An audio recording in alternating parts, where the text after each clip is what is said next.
نقل مکانی کرنے والوں کا عالمی دن جو ہے وہ منایا جا رہا ہے۔ کہتے ہیں کہ گزشتہ 1.5 برس کے دوران دنیا بھر میں نقل مکانی پر مجبور ہونے والوں کی تعداد میں غیر معمولی اضافہ ہوا ہے، جو اب 12 کروڑ تک جا پہنچی۔ ناگزینوں کے لیے اقوام متحدہ کے ادارے UNHCR جاری کردہ نئی رپورٹ میں بتایا گیا ہے کہ نقل مکانی کرنے والوں کی تعداد گزشتہ 12 برس سے متواتر بڑھ رہی ہے۔ ان میں بیشتر وہ لوگ ہیں جو اپنے علاقوں میں جاری کئی طرح کے بحرانوں کا اور جنگوں کا جو ہے اس کا شکار ہوئے ہیں اور اپنے گھر بار چھوڑنے پر مجبور ہوتے ہیں۔ اسی موضوع پہ گفتگو کرنے کے لیے آج ہمارے ساتھ جو مہمان شخصیت تشریف رکھتے ہیں، آپ کسی تعارف کے محتاج نہیں، جناب ڈاکٹر رضوان کوکب صاحب، آپ ہیڈ آف دا ڈپارٹمنٹ ہیں شعبہ تاریخ GC یونیورسٹی فیصل آباد میں۔ ڈاکٹر صاحب، سب سے پہلے تو ہم آپ کو خوش آمدید کہتے ہیں۔ بہت شکریہ، مجھے اس قدر اہم موضوع پر بات کرنے کے لیے آپ نے موقع دیا۔ سر، اس طرح کے اہم موضوع پہ ہم ہمیشہ آپ کو بلاتے ہیں۔ بہت شکریہ، میں بھی حاضر ہو جاتا ہوں جی جب بھی آپ۔ بالکل، جب ہم کوئی بات کرتے ہیں تو اس کی جو بنیادی اصطلاحات ہیں ان کی سمجھ ہونا بہت ضروری ہے۔ اردو میں جسے ہم نقل مکانی کہتے ہیں، انگلش میں اسے امیگریشن کہا جاتا ہے، اور جسے ہم اردو میں ہجرت کہتے ہیں اسے انگلش میں مائگریشن کہا جاتا ہے۔ تو عام طور پر یہ دونوں جو اصطلاحات ہیں، مائگریشن اور امیگریشن یا ہجرت اور نقل مکانی، یہ آپس میں انہیں گڈ مٹ کر لیا جاتا ہے، مل جاتی ہیں، مکس ہو جاتی ہیں اکثر جگہوں پہ بولنے پر۔ تو بنیادی طور پر ان میں جو بڑا فرق ہے ہجرت میں اور نقل مکانی میں، وہ ہمارے ذہن میں ہونا چاہیے کہ جو مائیگرنٹ ہے یعنی ہجرت کرنے والا، وہ نئے ملک میں جا کر مستقلاً آباد ہو جاتا ہے۔ صحیح۔ اس کا پچھلے ملک کی یا پچھلے علاقے کی شہریت چھوڑ دیتا ہے اور نئے ملک کی شہریت کو اختیار کر لیتا ہے، اور وہیں جا کے اپنا سارا پیچھے کو چھوڑ کر نئی جگہ پر کو اپنی قیام گاہ بنا لیتا ہے اور مستقل وہاں سیٹلڈ ہو جاتا ہے۔ جو امیگرینٹ ہے وہ عارضی طور پر جاتا ہے، وہ اپنے سابقہ ملک کی شہریت بھی برقرار رکھتا ہے، بعض اوقات وہ ڈوئل سٹیزن بن جاتا ہے، نئے ملک میں جا کر اس کی شہریت بھی وہ لے لیتا ہے، اور نئے ملک کے ساتھ اس کا تعلق جو ہے وہ ایک سیکنڈ کنٹری کے طور پر، سیکنڈ ہوم کے طور پر ہوتا ہے۔ وہ اپنا بیسک ہوم بھی نہیں چھوڑتا اور سیکنڈ ہوم میں رہتا ہے۔ تو یہ دو بڑی چیزیں ہیں، یعنی امیگرینٹ اور مائیگرینٹ۔ تو یہ دونوں، ان کے مسائل میں بھی کچھ نہ کچھ فرق ضرور ہوتا ہے، اور ان کی ترجیحات میں بھی فرق ہوتا ہے یہ، اور ان کے مسائل میں بھی، اور ان کا حل بھی مختلف ہوتا ہے۔ تو اس موضوع پر بات کرنے سے پہلے یہ دونوں ٹرمز اس لیے ہم سمجھنا ضروری ہے۔ بالکل۔ تو آپ کا سوال یعنی بہت اچھا تھا، اور اسی سے آگے گفتگو جی۔ اچھا سر، ڈاکٹر صاحب یہ بتائیے گا کہ نقل مکانی کے کیا اسباب ہوتے ہیں؟ عام لوگ پہ یہی کہا جاتا ہے کہ وہاں کو کوئی ایسا بحران آ جائے، جنگیں ہو جائیں، تو لوگ وہاں سے نقل مکانی پر جو ہے وہ مجبور ہو جاتے ہیں۔ جی، جیسا آپ نے بتایا کہ ایک تو بڑی وجہ جدید دور میں جو ہے وہ جنگ ہے، لیکن ہم اگر بہت پیچھے دیکھیں، ماضی میں دیکھیں، تو نقل مکانی کے لیے ایک تو جو سب سے بڑی بنیادی وجہ ہے وہ روزگار کی تلاش۔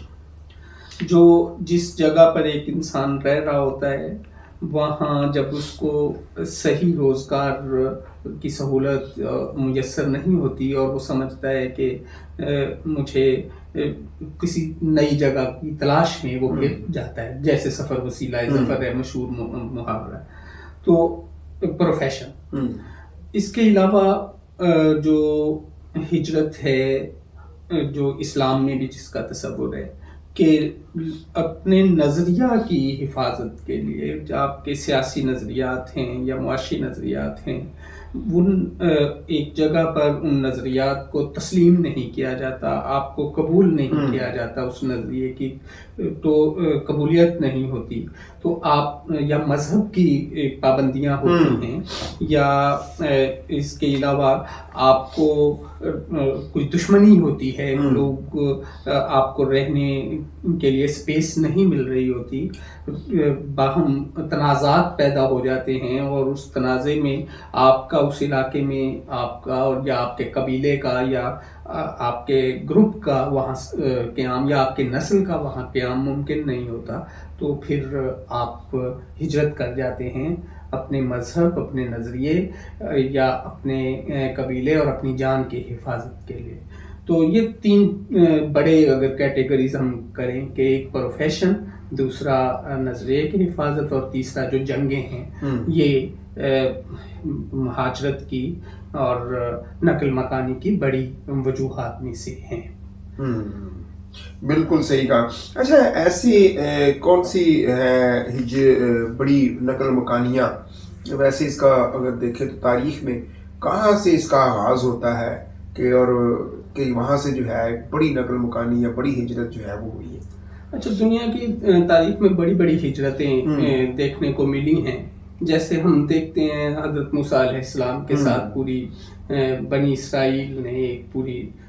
قوم نے ہجرت کی ہے، فرعون کے علاقے کو چھوڑا ہے اور پھر نئے علاقوں کی، ظاہر فلسطین کی تلاش میں اور ایک آزاد ملکوں کی تلاش میں وہ نکلے۔ بنی اسرائیل کی بڑی مشہور اور ماضی میں اگر ہم دیکھیں تو یہ بہت بڑی ہجرت ہے۔ اس کے علاوہ ہم دیکھتے ہیں کہ جو سنگل انڈیویجولز میں حضرت ابراہیم علیہ السلام کی مہاجرت، جگہ جگہ نقل مکانی، وہ ہوتی رہی۔ تو ابھی 1880 سے 1915 تک اٹلی سے 13 ملین جو لوگ ہیں، یعنی 1,30,00,000 کے قریب ڈائسپورا جو ہے وہ اٹلی سے منتقل ہوا ہے۔ جدید دور میں ایک بڑی ہجرت اسے سمجھا جاتا ہے۔ اگر ہم پھر یہ دیکھیں کہ امریکہ بذات خود ہجرت کرنے والوں کے آماج گاہ بنا، لوگ جو ہیں مختلف علاقوں سے مائیگرنٹ جو ہیں وہ امریکہ میں آباد ہوئے ہیں، اور ہمارے سامعین کے لیے ایک حیرت کی بات بھی ہوگی کہ اب تک دنیا کی تاریخ میں جو سب سے بڑی ہجرت ہے اس کا سامنا ہمیں ہندوستان کی تقسیم کے وقت ہوا ہے، جب یعنی ہندوستان میں جب پاکستان بنا ہے اور بھارت بنے ہیں، اس وقت جو ہجرت ہوئی ہے یہ اب تک دنیا کی تاریخ کی سب سے بڑی ہجرت ہے، اور اس میں 14 ملین لوگ، یعنی ایک محتاط اندازے کے مطابق یعنی 1,40,00,000 لوگوں نے بیک وقت، جن میں ہندو، سکھ اور مسلم تھے، انہوں نے ہر ایک جگہ سے دوسری جگہ پر ہجرت کی ہے۔ اور یوں کہیے کہ اگر تعداد کے اعتبار سے یہ سب سے بڑی ہجرت ہے، اور جو لارجسٹ ڈاکومنٹڈ والنٹری مائیگریشن ہے وہ میں نے پہلے جیسے ذکر کیا اٹلی کے لوگوں کی ہے، جس میں اتنے سارے 13 ملین کے لوگ کے قریب لوگ گئے۔ تو یہ جو ہجرت ہوئی ہے پاکستان کے اندر اور بھارت کے اور بنگلہ دیش کے لوگوں کے درمیان، اس کو حل کرنے کے لیے لیاقت نہرو پیکٹ ہوا۔ تو یہاں یہ بھی ذہن میں رکھنا چاہیے کہ اس سے جو سماجی مسائل ہجرت سے اور نقل مکانی سے ہوتے ہیں وہ کیسے گمبھیر ہوتے ہیں، کہ اس لیاقت نہرو پیکٹ میں جو 8 اپریل 1950 کو ہوا، اس میں یہ طے کیا کہ جو خواتین ہجرت کر کے آئی ہیں یا مائیگریشن جن کی ہوئی ہے ایک ملک سے دوسرے ملک میں، ایک علاقے سے دوسرے علاقے میں، انہوں نے جا کے وہاں شادیاں کر لیں۔ اب وہ شادیاں کر کے اب جب یہ معاہدہ ہوا کہ وہ واپس جا سکتی ہیں اس لیاقت نہرو پیکٹ میں، تو وہی اب ان کے بچے ادھر رہ گئے اور اب وہ واپس چلے گئے۔ تو ہجرت کے جو مسائل ہیں، سماجی مسائل، وہ بڑے ہی کمپلیکیٹڈ ہو جاتے ہیں بعض صورتوں میں، کہ ایک فیملی کہیں رہ جاتی ہے، دوسری فیملی کہیں، اور پھر رشتے، پیارے رشتے ایک دوسرے سے جدا ہو جاتے ہیں. آپ کی جائیداد، آپ کی محنت کے ثمرات آپ نے اکٹھا کر کے ایک جگہ پر جب آپ رہ رہے ہوتے ہیں تو گھر بنائے ہوتے ہیں، تو بہت ساری اس کے ساتھ یادیں اور معاشی اور معاشرتی جو وابستگیاں ہیں وہ اس کے ساتھ ہو جاتی ہیں. تو یہ بڑی بڑی ہجرتیں ہیں تاریخ میں جو ہم نے کی ہیں. بالکل بڑی ہجرتیں ہیں جو کی ہیں. اچھا ڈاکٹر صاحب، ہم یہ بھی جاننا چاہیں گے کہ جیسے سماجی مسائل کی بات کی ہے، اس طرح کے مسائل جب کسی کو اپنا ملک چھوڑنے پہ مجبور کر دیا جاتا ہے، اگر ہم فلسطین کی بات کریں، غزہ کی بات کریں، اور وہاں سے کہتے ہیں کہ 75% لوگ جو ہے وہ نقل مکانی پر مجبور ہو رہے ہیں، اس طرح کسی کو مجبور کر دیں، اس کے کیا سمجھتے ہیں آپ کے، کیا یہ ہو رہا ہے؟ ظاہر ہے جی، یہ ایک بہت بڑا انسانی المیہ ہے کہ انسانوں نے جنگ جو ہے، جنگ کسی بھی صورت میں قبول ہوتی ہے، اور خاص طور پر بچے ہیں اگر اس علاقے میں، جس علاقے میں جنگ شروع ہو جاتی ہے، جیسے فلسطین ہے، تو میں خاص اگر ہم غزہ کے لوگوں کا ذکر کریں تو بچے وہاں پہ تعلیم حاصل کر رہے ہیں امن کے دور میں، اور ان کے سکولز ہیں، وہ سکولز میں ان کے استاد ہیں، استادوں کے ساتھ ان کی وابستگی ہے. اب جنگ لگ گئی ہے تو اب بچے کی تعلیم، ہم روٹین میں اگر کہتے ہیں کہ جی ایک دن اس کا ضائع نہ ہو، اس کا ایک بھی پیپر جو ہے وہ ضائع نہ ہو، لیکن اس صورت میں وہ اپنے سکول چھوڑتا ہے، اپنے گھر چھوڑتا ہے، اپنے والدین بعض اوقات بعض صورتوں میں چھوڑ دیتا ہے، اپنے قریبی رشتہ دار اس کے کہیں اور ہو جاتے ہیں، ایک شخص کہیں پلیس ہوتا ہے، دوسرا کہیں اور پلیس ہو رہا ہوتا ہے، پھر اس کے کاروبار کے گھر مستقل ہمیں مختلف ظاہر موسموں سے مختلف انسان کو رہائش کی ضرورت ہوتی ہے، تو رہائش کے مسائل اپنی جگہ پر پیدا ہو جاتے ہیں، نئی جگہ پہ پھر معاشی اور خریداری اور پھر خوراک کے یہ سارے مسائل پیدا ہوتے ہیں. جنگ ایک بہت بڑی وجہ ہے نقل مکانی کی، اور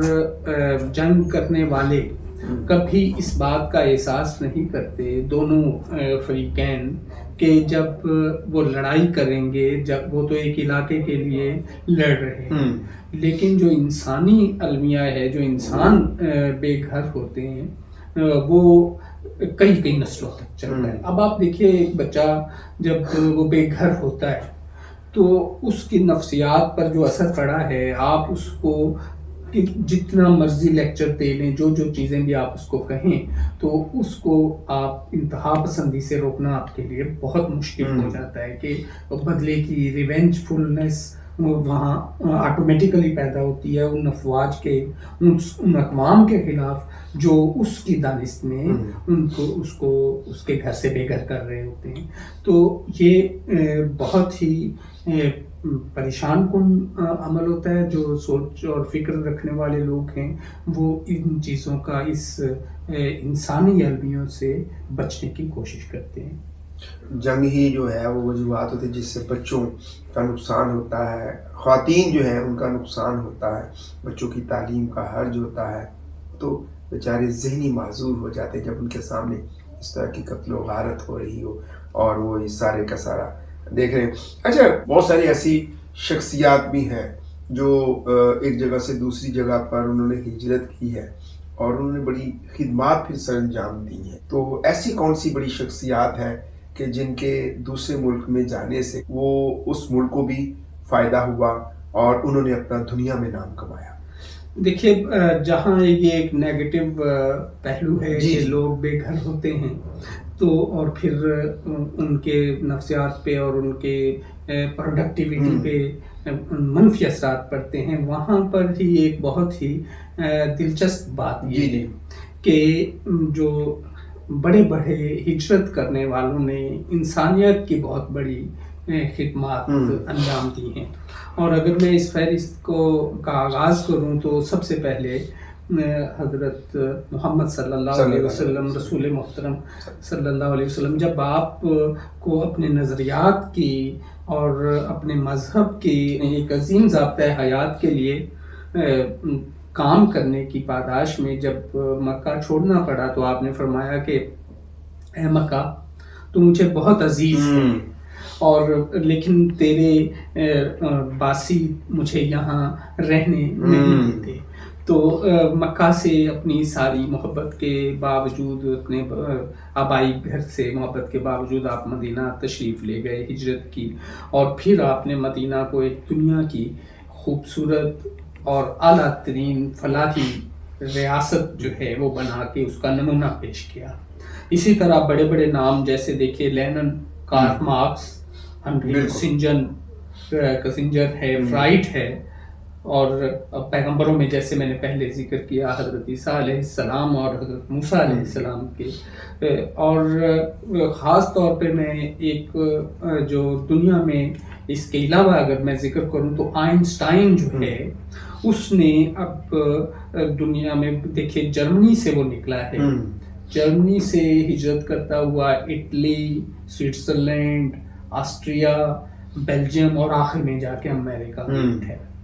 تو جدید فزکس کا بانی ہے، اس کا نام ایک ستارہ ہے جس کو ہم کہتے ہیں بھئی تم بڑے آئنسٹائن ہو، تو یہ اس کا مطلب ہے ہم نے اسے جینیس قرار دے دیا، ایک ستارہ ہے اس کا نام. اور وہ یہ اس نے پھر اور جو انرجی اور